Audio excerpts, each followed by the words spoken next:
Another lovely, sunny, bright day with blue skies. But I don't know what happened after that. For the east wind, I didn't have the windows open very long a day. It was blowing a hoolie, and I think I had a couple of quarter hours out in the veranda. It was that cold. Oh, it was bitter. But the sun's here, so I'll be able to see a beautiful sunset tonight. That'll be really amazing. Anyway, cheers tonight, folks. Now tonight, I don't mean this. Hi, Billy. I don't mean this to be a sad blog.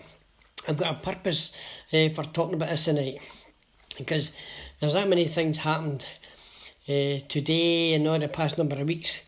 First of all, I'd like to show my respect. I've got my Canada hat. I'd like to show my respect for all these poor souls that get shot dead yesterday. What's the world come to at all? We've got viruses and you've still got something away shooting folk. Terrible. Anyway, let's move on a wee bit. I'm trying to make a comparison with the situation we're in just now and when I was a wee boy. Now I remember, I can go back and I can remember my big sister. Hi Laura. Hi Matthew. Hi Robert. Hi Winnie. I remember my big sister wrapped me around with a shawl and take me down to Ayrshire shelter. Now, that was my first ever memory of going down there. And with the black blinds, where it may be. Now, at the moment there's thousands and thousands getting killed with this virus. And in the war, there's thousands and thousands get killed again. Now, there's a situation just now where your loved one might be affected with the COVID virus, and you never see him again, no more give him a wee hug or any these kind of things. And the comparison I'm trying to make is, my father, he didn't get called up, he was working in the shipyards at the time, so he was doing as what they class maybe as an essential. And he never talked about what happened. My mother used to talk about what happened, because sometimes he wouldn't come home for night after night after night. He worked in the shipyards down in Greenock, and what they done was they left early in the morning, went down there, and they used to, the guys from Paisley gathered together off the station, walked up and picked up the other guys in Greenock, and they went and just end block down. And the sad thing about it was, these guys were getting into the shipyards, came back at night, and the buildings weren't there. They just weren't there. And the whole family disappeared. So how they managed to overcome that, I don't know. And the reason my dad was there for sometimes nights, in fact, I think my mother said he was there for more than a week. What they were trying to do was, they were trying to install and get it operated a radar to stop the U-subs getting up the Clyde, because at that time they couldn't prevent them. They went up the Clyde and boom. And what happened? You'd Clydebank, you'd Glasgow, you'd Greenock, all the places getting bombed because of the industry side, and that's what it was. So once it perfected and they got it working, then we stopped the subs. And that was a great thing. So you look back at all these things, it's amazing. So, with that, hi Lorna, hi Jackie, hi Bernard. So, that then came to rationing, because there wasn't any foods. You know, you didn't get much potatoes or eat vegetables. You just didn't, because everyone's all getting blown up. So, we issued with ration books, right? Now, I still remember them, right, 'cause I used to go down because, and you just didn't eat anything at all. Now, what did we get? Let's see now. Right, you get tea, loose tea. Now, maybe some of you will know, remember loose tea, with your tea caddy and your wee strainer, with your teapot, and that's what you did then. And you're all limited to so much of that as well. Sugar, you're limited to the amount of sugar you got. And you get a wee print of butter. I think it was something like a quarter.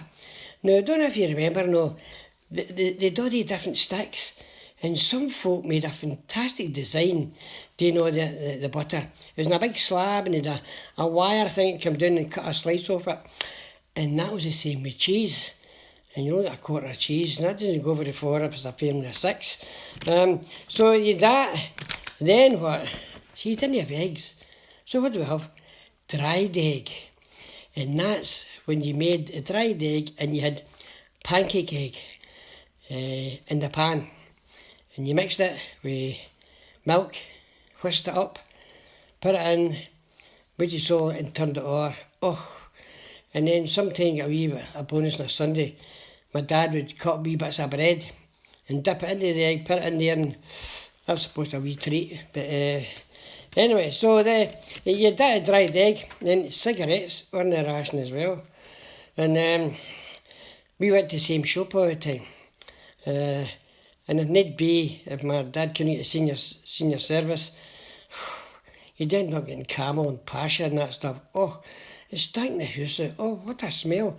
I don't know if you remember Pasha and then, oh, the Camel. Oh, jeez, oh man. I can still get the Camel cigarettes. You'll not get the Pasha. And then the other thing I rationed for was the sweeties, right? Now, guess what in the ration book was finished first? Did you get it? I thought you would. Now, and then the old-fashioned, we didn't have supermarkets, right? We had individual shops, post office. Hiya, Linda. Hi, Vic. I am well, Linda. Thanks very much for asking. And it was amazing when you looked down there because you'd have butchers, you'd have fruit shop, you'd have post office, you'd have bakers. And I used to love Saturday morning because I was sent down for 6 rolls. Oh, and 6 sliced sausage. Oh. Now, when in the butchers, the sawdust was on the floor. Aye, that's what they had, the sawdust on the floor in the days. And guess what? The carcass was hung up in the hook. Right? And if you were in to say you wanted a kidney, well, the guy just went over and took the kidney off the carcass. Or you wanted maybe lamb chops, oh, it gets a saw out, bam, bam, bam, bam, bam, and that's the business. So it was all open then, with that stuff. And you had a slewing machine as well. So, then the other thing as well is coal. Coal was rationed as well. And you're lucky, because sometimes if you didn't have enough coal till it came, then you geared up the dross, then you soaked it in water and you put it on the night so that it would simmer away and get a wee heat during the night drifting through. And then you had coal briquettes. Now, I don't know if I still do coal briquettes. I know there's Coleman in Ayrshire because I've seen the van. I've seen the wee motor. I mean, coal briquettes, I would just a brick you put in there, but made of ash and all different stuff, and it made it in a, so that was it. And I even remember as a wee boy, used to go down to the station where the goods come in, and the boys used to go with a big barra, and when they brought in the coal, there was all low spits. So what did we do? There must have been 4 of us. We filled up the bar as much as we could, it wasn't too heavy, and rolled up the street, and then we distributed it to whoever wanted it to be. And you weren't looking for any tips in the days because everybody didn't have anything. You know what I mean? I think it was £1 in the metre, I think, to keep the metre going as well, all these kind of things. So we all mucked together, and this is what we've got in this situation.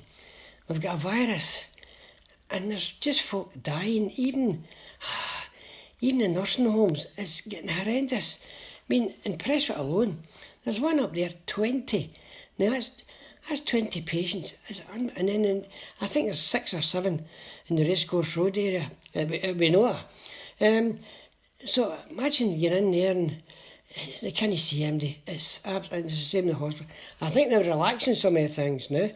Maybe you can get somebody, but it must be terrible in there and you can't get a hug or see your last goodbyes. And now and here we go. Brian's asking, do you think we would cope with rationing now? Aye, because if you're forced to get rationing now, you just need it. You need all your big bags, what would you know all your bags of messages for, and then give somebody else a chance and fill up all your freezers. Some have got a freezer out in the garage filling out as well, so what's the point? Let's share and let's get on with it. So I just find now all these people, and even let's not care about it, even the funeral, imagine not being able to maybe go and say your last respects. It's horrendous. So I hope to hell we get somebody to sort all this out, because I still think we're in for ages. I mean, I'm a minimum. I'm here to the first week in July. I can't get to the first week of July. Unfortunately, I've got all the people coming in, helping me, plus the fact, all the local places, there's nothing, as far as I'm concerned at the moment, I can't order and get it delivered to here. I've got butchers, I've got fruit and veg, I've got fishmongers, and I've got a milkman. And if I need any stock, I've got great pals that'll go and get bits and pieces. So we just need to battle through this, and let's hope that somebody will do it, and see as government, they'll get a finger at the backside and tell us all the truth what's happening, and let's get us sorted out. Get it as a community and as 4 nations, get together and let's get it sorted out. And I'm going to be, see tomorrow night, I'm going to do a tribute tomorrow night for a very good friend of mine. And by the way, I'm not an Area Nation supporter, but I'll be telling you about Somerset and a fundraising event I was at Somerset Park. So, that's what you're going to get tomorrow night. And there's a few laughs in that. So cheers, have a good night, stay safe, do your tell, and help each other. Good night.